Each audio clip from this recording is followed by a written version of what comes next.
कहाँ बच्चा पढ़ेगा? एक हेडपंप लगा हुआ रहता है, थाली मिलती है उसको, एक स्कूल में 80 से 90 बच्चे रहते हैं, वो लाइन से लगेंगे और 90 थाली धोएंगे, 1 घंटा उसमें लगेगा।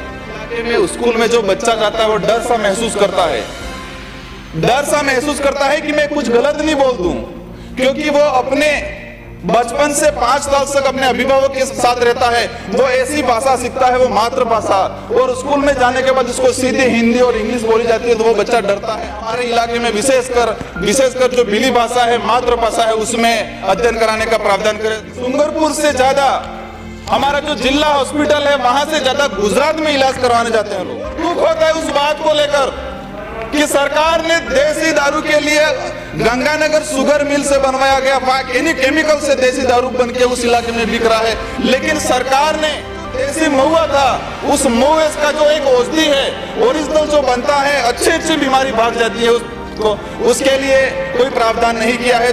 सभापति महोदय, आज बजट पर चर्चा के संबंध में विपक्ष सबने अपना अपना वक्तव्य दिया।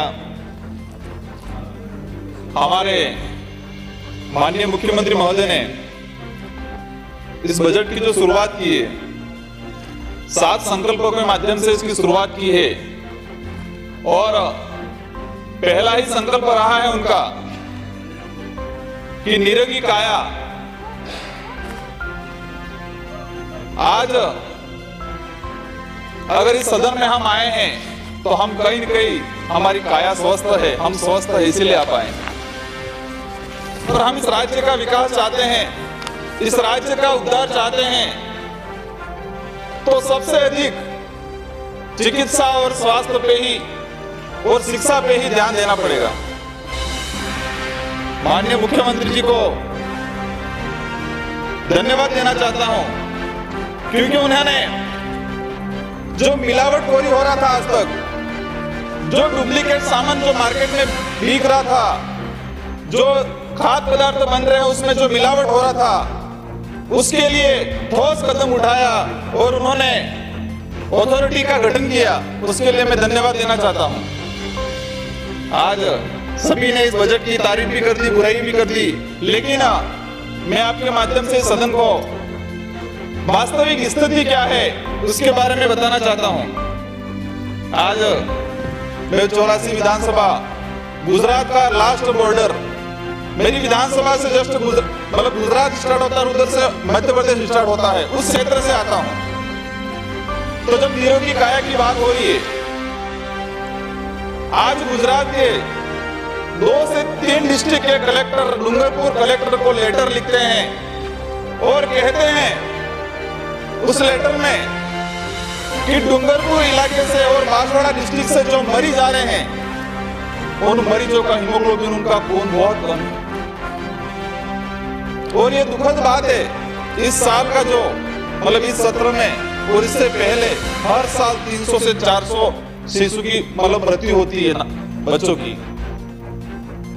हर बार बजट होता है, पिछली बार बीजेपी गवर्नमेंट थी उन्होंने भी दिया था, इस बार कांग्रेस गवर्नमेंट है उन्होंने भी दिया है, लेकिन ये ध्यान रखना जरूरी है हमें, और ये सोचना पड़ेगा क्या वो बजट धरातल पे वास्तविक लागू हो रहा है कि नहीं हो रहा है। हम बिल्डिंगें बना दे रहे हैं, डॉक्टर बना दे रहे हैं, उनको बेच रहे हैं, पर उनकी क्या स्थिति है वहां।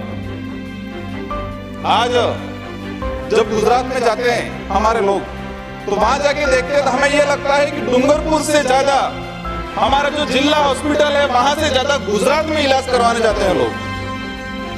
आज डूंगरपुर मुख्य जो चिकित्सालय उसकी बात बताएं, हमारे पूर्व 2 महीने पहले ही हमारे डूंगरपुर के जो विधायक थे, पूर्व सांसद रहे और वर्तमान सीओ है, उनसे एक मशीन का उद्घाटन करवा दिया, एनालिसिस मशीन थी उसका उद्घाटन करवा दिया था, और विभाग के अधिकारियों को पता था कि ये मशीन खराब है। तो ये सोचना पड़ेगा कि जनप्रतिनिधि को वो विभाग के अधिकारी बेवकूफ बना रहे हैं तो जनता को कितना बेवकूफ बनाते होंगे। और आज की स्थिति ये है कि उस जिला हॉस्पिटल में 8 से 10 मशीन जो खराब पड़े हुए हैं, कोई नहीं देख रहा है। आज सीएससी बनी हुई है, कई ऐसी सीएससी बनी हुई है जो साल भर पहले बनी हुई है, और आज उनमें पानी टपक रहा बारिश के समय। डॉक्टर हैं, सब अपना अपना क्लिनिक खोल के बैठ गए हैं, जब ड्यूटी रहती है उस समय भी क्लिनिक पे बैठे रहते हैं। और कई बार रात के समय में यह स्थिति रहती है कि कोई भी डिलीवरी हो, कोई भी हो, या तो उसको प्राइवेट में जाना पड़ेगा या फिर सुबह आके उसको रिलीव कर देते हैं, दूसरा चला जाता है। वो ये स्थिति बनी हुई है। तो सभापति महोदय, कहीं न कहीं ये सिस्टम जो है उस सिस्टम को कहीं न कहीं सुधारा करना पड़ेगा। बजट हर बार होगा, हर वक्त होगा, कोई भी सरकार आएगी, लेकिन जो वास्तविक समस्या क्या है, जड़ क्या है, उस पर ध्यान देना पड़ेगा। आज किसानों के लिए बात हुई। हमारे देश की राजनीति होती है, राज्य की राजनीति होती है, सभी सरकारें होती है, किसानों का सबसे बड़ा मुद्दा रहता है। आज किसान एक अनाज पैदा करता है, हमें ये सोचना है कि हम एक माचिस बनवा रहे हैं फैक्ट्री में, कोई पानी की बोतल बन रही है, उसकी रेट फिक्स है, लेकिन किसान जो अनाज पैदा कर रहा है उसकी रेट फिक्स क्यों नहीं है? ये सोचने का विषय है। जब पैदा करता है, उसकी पैदावार होती है, उसकी रेट बहुत गिर जाती है, वो किसान गड़गड़ाता है, और वापस जब बुआई होती है उसकी रेट जब बढ़ जाती है, तो उसमें बड़े बड़े उद्योगपति अपन सब जानते हैं, सब इकट्ठा करके जब रेट मार्केट में इसको शॉर्ट हो जाती है, उस समय ये बाहर निकालते हैं। तो उसमें सोचना पड़ेगा। आज हमारे इलाके में अभी लोन माफी हुई, कुछ हद तक हुई, राष्ट्रीयकृत बैंकें उनकी नहीं हुई है, लेकिन उस इलाके में एक ऐसी स्थिति हुई। मैं एक उदाहरण बता देना चाहता हूं कि लोगों के साथ किस तरह बेवकूफ बनाया जा रहा है, उनको किस तरह ठगा जा रहा है। एक ही ग्राम पंचायत है, चौकी ग्राम पंचायत है, उस ग्राम पंचायत के 8 से 10 ऐसे लोग हैं, उन लोगों को बाहर ले जाकर लोन दिला रहे हैं या ये कोई सरकार की योजना दिला रहे हैं, उसके नाम पर उनसे अंगूठा करवा दिया और 2-3 लाख रुपए का लोन ले लिया उन लोगों से, और आज वो लोग न्याय के लिए दर दर भटक रहे हैं। वो मुझे मेरे पास भी आए थे, मैंने भी कहा जिला एफआईआर करवाओ, तो हमारे एसपी साहब के पास गए, और आज भी वो जो ऐसा जो मतलब जो जिस आदमी ने उन लोगों के साथ ठगी की है, वो आदमी ने उससे अंगूठा पहले से ही लगवा रखा है कि स्टाम्प पे कि मैंने इसने पैसे दिए। इस तरह सरकार की योजना के नाम पे उन लोगों को लूटा जा रहा है। तो हमें सदन को मैं अवगत कराना चाह रहा हूँ सभापति महोदय आपके माध्यम से कि इस तरह की जो घटनाएं हुई है उसकी जांच की जाए और उनको कठोर कार्रवाई की जाए। आज इस बजट में जनजाति विभाग के लिए जो शेड्यूल एरिया है, शेड्यूल एरिया के जो बेरोजगार हैं, उन बेरोजगारों के लिए माननीय मुख्यमंत्री महोदय ने 5000 युवाओं को प्रशिक्षण देने की बात की और 15,000 युवाओं को कंप्यूटर प्रशिक्षण देने की बात की। उनके लिए मैं धन्यवाद देना चाहता हूं। और सबसे बड़ा उस क्षेत्र में मुद्दा था, हमने जनजाति विभाग बना दिया।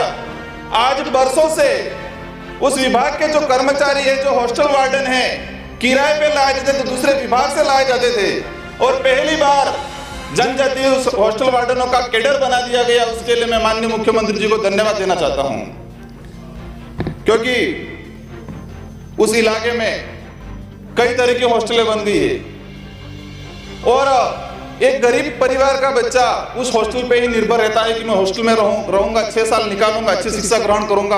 और मैं भी आज सदन में आया हूं, मैंने भी 2 साल हॉस्टल में रह के शिक्षा ग्रहण की है। तो मैं सरकार से अपील करना चाहूंगा कि उसका जो और भी सुधारा करे।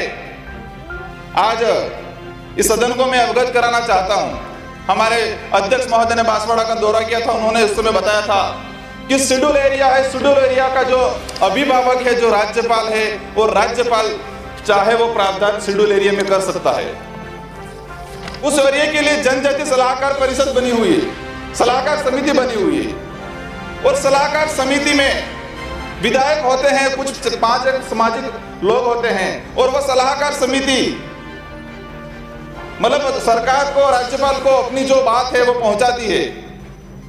लेकिन सभापति महोदय मैं उस तरफ ध्यान आकर्षित कराना चाह रहा हूं कि पिछली गवर्नमेंट में हमारे मंत्री थे बीजेपी से नंदलाल जी, और उस समय एक घटना हुई,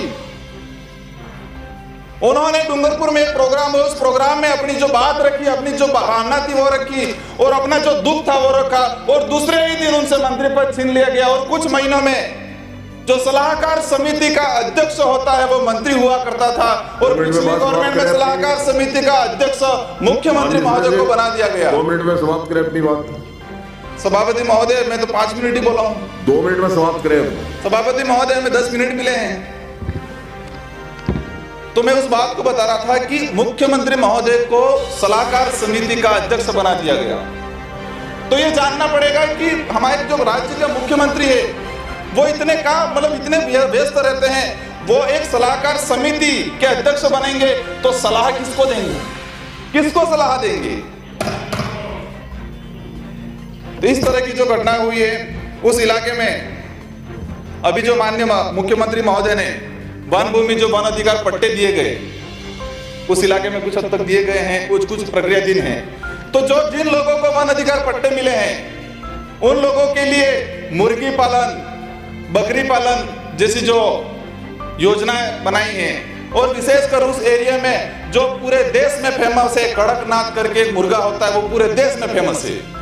वो मुर्गा भी काला होता है, उसकी मीट भी काली होती है और वो मुर्गे का ब्लड होता है वो भी काला होता है और बहुत पौष्टिक है वो। उस इलाके में मैं उसके साथ साथ ये भी कहना चाह रहा हूं कि वन अधिकार पत्र जो जिन लोगों को मिले हुए हैं तो वहां एक महुए का फूल होता है सर, और जो महुआ होता है और दुख होता है उस बात को लेकर कि सरकार ने देसी दारू के लिए गंगानगर शुगर मिल से बनवाया गया केमिकल से देसी दारू बन के उस इलाके में बिक रहा है, लेकिन सरकार ने जो देसी महुआ था उस महुए का जो एक औषधि है ओरिजिनल जो बनता है, अच्छी बीमारी भाग जाती है उसको, उसके लिए कोई प्रावधान नहीं किया है। तो मैं सदन के माध्यम से आपके माध्यम से मुख्यमंत्री में सरकार को अवगत कराना चाह रहा हूं कि उसको कहीं न कहीं ऐसा मॉडिफाइड करके उस महुए के जूस का बनाते हैं लोग उनके स्वास्थ्य के लिए। सर 2 मिनट समाप्त करें, हो गया सर शिक्षा की जो बात हो रही है बिल्कुल समाप्त करें। चंद्रभान सिंह एक तरह का ये हमें 10 मिनट मिलेंगे, 6 मिनट ही बोलेंगे। विराजिए हमें 10 मिनट मिलेंगे उस पार्टी के हिसाब से। 10 मिनट से ज्यादा बोल लिया, विराजिए सर 2 मिनट विराजिए, 1 मिनट में बात समाप्त करें। बिल्कुल सर शिक्षा की बात होती है उस इलाके में, 1 मिनट में समाप्त करें अपनी बात। बिल्कुल सर उस इलाके में जो शिक्षा की स्थिति है, आज बिल्डिंगें बनती है रामसा के तहत और बनती है कुछ समय 3 से 4 साल बाद उसमें पानी टपकने लग जाता है। और मैंने स्कूल का अध्ययन किया, हमारी जो व्यवस्था बनी हुई है उस व्यवस्था के बारे में आपके माध्यम से सदन को अवगत कराना चाहता हूं कि हमें दूध दिया जाएगा बच्चे को, फिर खाना दिया जाएगा, बच्चा 7 साढ़े 7 बजे स्कूल में जाएगा, वो गिलास लेके लाइन में लगेगा, दूध पीने जाएगा, 9 बज जाएगी, 10 बजे फिर खाने के लिए लाइन में लगेगा। ये इस तरह की व्यवस्था बनी हुई है, कहाँ बच्चा पढ़ेगा? एक हैंडपंप लगा हुआ रहता है, थाली मिलती है उसको, एक स्कूल में 80 से 90 बच्चे रहते हैं, वो लाइन से लगेंगे और 90 थाली धोएंगे, 1 घंटा उसमें लगेगा। इस तरह की व्यवस्था बनी हुई है। सभापति महोदय, मैं इस पे कुछ सुझाव देना चाहता हूं कि हमें एक तरह का कोई ऐसा रखना चाहिए। ज्यादा समाप्त दीजिए, समाप्त करें। सभापति महोदय बहुत बहुत धन्यवाद आपको, लेकिन मैं एक अंत में एक चीज बात बताना चाह रहा हूं कि उस इलाके में स्कूल में जो बच्चा जाता है वो डर सा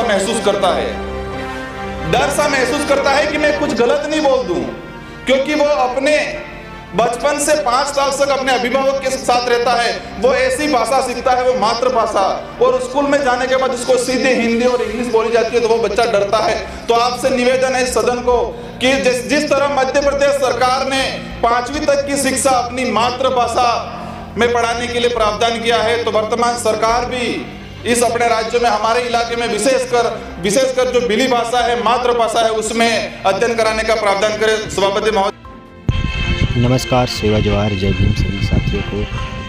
ऐसे ही सांसद राजकुमार विधायक कमलेश्वर डोडिया और आदिवासी सांसद विधायकों की खबरों को देखने के लिए, उनके चारों भाषणों सुनने के लिए सब्सक्राइब करें Sandeep Bunty media YouTube channel, update करें Sandeep Bunty media YouTube channel में। आपको यह खबरें अपडेट मिलती रहेंगी। सांसद राजकुमार विधायक कमलेश्वर डोडिया और आदिवासी समाज सेवक कार्यकर्ताओं के विचार आपको देखने सुनने को मिलते रहेंगे। सभी साथियों को सेवा जवाहर, नमस्कार, जय भीम।